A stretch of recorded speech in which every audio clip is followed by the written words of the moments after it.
Okay, trigger warning on this video. There is some disturbing details, and for those of you that get triggered by these type of reports and stories about abuse, child abuse, you may want to turn off the video. Warren Jeffs took over this religion and turned it into money and power and sex. Young girls were like a commodity owned by the church. Warren had himself 78 wives. 24 of those wives were underage. We're going to go after the criminals, and we're going to go after the child abusers. To stand up against a multi-million-dollar church, you're going up against a lifetime of conditioning and fear. He took their families away, took their homes away. Might as well have just lined them up against a wall and shot them. You don't fight the priesthood, you don't fight the prophet. But it was so much bigger than just Warren and me. It happens to everybody eventually. You will come around and see the light. We love you. I love all of you. And go, what the f***? Sweet spirit of prayer. Good morning, everyone. Oh my goodness, we have so many videos to do, so we're just working separately trying to get all of these done and get the information out. So thank you for clicking on this and watching, because we've been covering Watchtower and their abuses and stuff for years, with a little bit of other religions sprinkled in between, but I want to go after the FLDS. And as you've seen from the beginning clip, this is a trailer from a documentary that is on Netflix. And I want to thank Marcy very much for sending me this information and this article. And I'm going to put the article down below. This particular one is from the Daily Mail in the UK. 8 of Bentley driving Mormon prophets' 20 wives, some as young as 9. Yeah. Were rescued by the FBI earlier this month from an Airbnb in Washington State after fleeing protective custody with one of their adult sister wives. Now, before I read this article, I want to mention that when we first were waking up, we had met a family through our kids. And I don't remember how my kids and this family got to be friends or how they met. I just don't remember, because it's been 12 years, 11 years. But it was interesting because I feel that family came into our lives for a reason when we were first waking up. And I believe they moved back to Florida. They left New Mexico. And so, we haven't heard from them for years. But she had been raised in the FLDS cult. And for those of you who don't know, it's an offshoot of the LDS, the Mormons. And some of the horrific things she told us, and that was the first thing that woke Mike and I up to how abusive these cults are.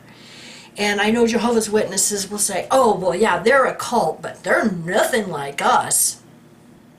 Well, you make up your own minds. But I remember Steph telling us all the horrific things. Now, one of her biggest things is when she was 14 years old. Like the trailer mentioned, these young girls are given to these old perverts in marriage, and they don't have a choice. They can't say yes or no. And then, of course, we know what happens to them. But Steph was 14 years old when she was married to an old pervert. And, of course, she got pregnant right away. But this is what they do. And they gather as many of these wives as they can. And like this article mentions, some as young as 9. As soon as they start their monthlies, they can be married off. But it's right in the Bible. Okay, I'm going to read this. 8 young girls who were forced to marry a Mormon prophet were found together at an Airbnb in Spokane, Washington. Authorities say the underage girls were taken into protective custody in Arizona following the arrest of Samuel Bateman. Now, when we lived in Arizona, this was a big problem because there was a little section of land between Arizona and Utah and Nevada, and that was their area.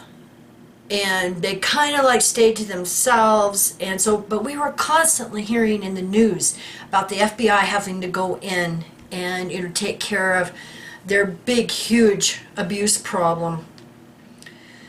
All right, back. Federal investigators found the 8 girls remained in contact with their older sister wives who colluded with Bateman to help them escape.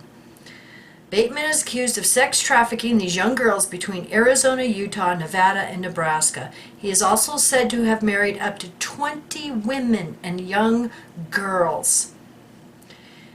8 young girls who were forced to marry a Mormon prophet were found together in an Airbnb in Washington after escaping protective custody in Arizona. That was just a blurb at the top that I was reading. This is the actual article. Federal agents say the 8 girls who ran away from group homes in Arizona late last month were found hiding out in the Airbnb in Spokane with one of their older sister wives. Moretta Rose Johnson, 19, who is now facing federal kidnapping charges. The girls as young as 9 years old have been taken in protective custody by the Arizona Department of Child Services back in September after a whistleblower revealed how Bentley driving Samuel Bateman married up to 20 women and young girls, including his own daughter. Oh my God. Authorities say he sex trafficked these young girls between Arizona, Utah, Nevada, and Nebraska. He has been in federal custody on obstruction charges since his September arrest, which unfolded after Bateman was pulled over by cops while transporting underage girls inside a squalid trailer furnished with a couch and a bucket for a toilet while he's driving around in a Bentley. Tell ya, I just get so sick of these POSs.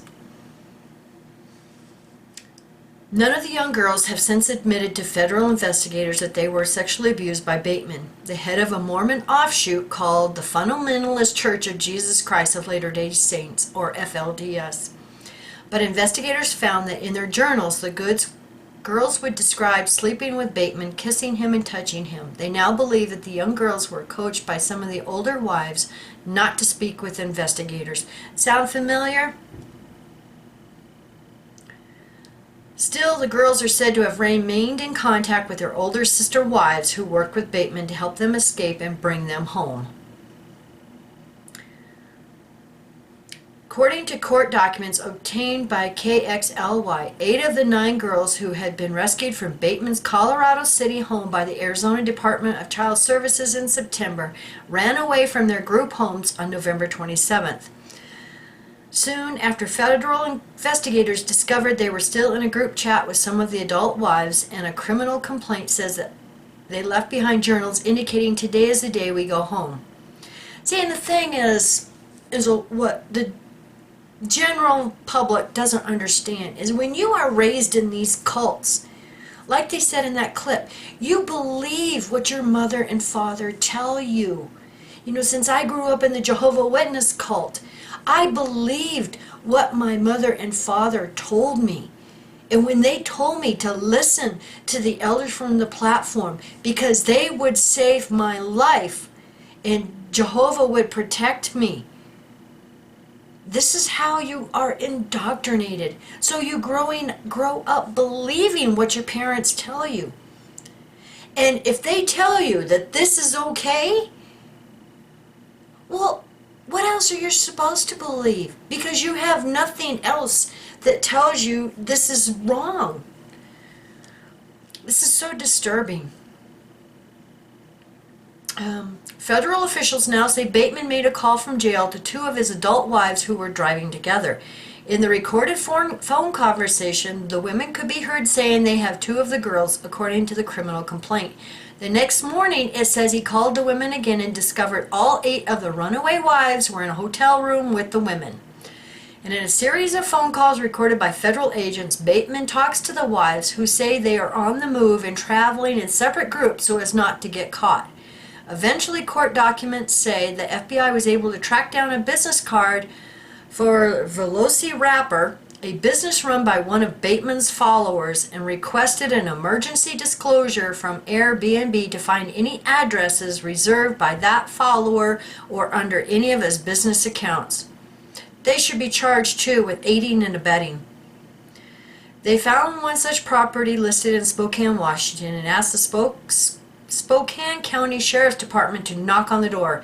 No one answered when they arrived at the house on Thursday, court documents say, but a sergeant spotted a vehicle leaving the scene. Inside, they found Johnson and all of the 8 missing girls. Johnson has now been booked into Spokane County Jail on an FBI hold and will be transferred back to Arizona to face charges. It remains unclear what happened to the 8 girls following her arrest. And there's some pictures here. Bateman has gained a following since taking over the FLDS as its prophet from Warren Jeffs, a convicted child rapist. While in power, an affidavit says Bateman gained approximately 50 followers and more than 20 wives, many of whom are minors, mostly under the age of 15. Evidence cited in the affidavit includes recordings of Bateman himself speaking to a couple in Colorado City, Arizona, who do outreach to the polygamy community there and are filming a documentary. In one example cited in the document, Bateman told the couple that the Heavenly Father had instructed him in early November 2021 to give the most precious thing he has, his girl's virtue, to 3 of his adult male followers. What a POS. Bateman then allegedly watched as the 3 men had sex with his daughters, one of whom was just 12, according to the affidavit. Bateman also allegedly commented that the girls had sacrificed their virtue for the Lord and went on to say God will fix their bodies and put the membrane back in their body. I've never had more confidence in doing His will. It's all out of love. No, you're a pervert, you POS. The affidavit further alleges that in late 2020, Bateman drove to the Colorado City couple's home in a large SUV packed with women and girls, where he introduced everyone as his wives. The youngest of the so-called wives was a girl born in 2011. Special Agent Martin wrote, meaning the girl would have been 9 at the oldest. The affidavit also notes that Bateman owned 2 Bentleys, though it seems his wives traveled in less style. And then they show a picture of a trailer with like clothes and a baby carriage and stuff like that. So you can go, read this. And it's a lot more here. And they have the trailer for the Netflix. It's just disturbing. It's disturbing. And all of these organizations, religions, cults, whatever you want to call them, they claim they have freedom of religion under the Constitution. Well, what about the human rights? Just like Watchtower, they go crying to the United Nations in their OSCE meetings, crying for freedom of religion, while they do this kind of stuff behind the scenes. And like I keep saying, we need to protect these kids. They're innocents. They're just innocent kids that deserve to grow up a normal childhood without having to become an adult. I mean, it's hard enough being an adult in this world. But these kids, they need a chance to grow up first and become adults. And that's why we feel so strongly about someone who may go to Thailand, is because that is like one of the top 5 places that is involved in child trafficking. It's like, this is wrong. This is wrong on so many levels. Oh. So, I like, towards the end of this article, it says, courts have a tremendous interest in protecting people who can't protect themselves. And that's why we keep speaking out against these cults because it's the innocents. It's the innocent kids that need protecting. You know, same thing with Watchtower.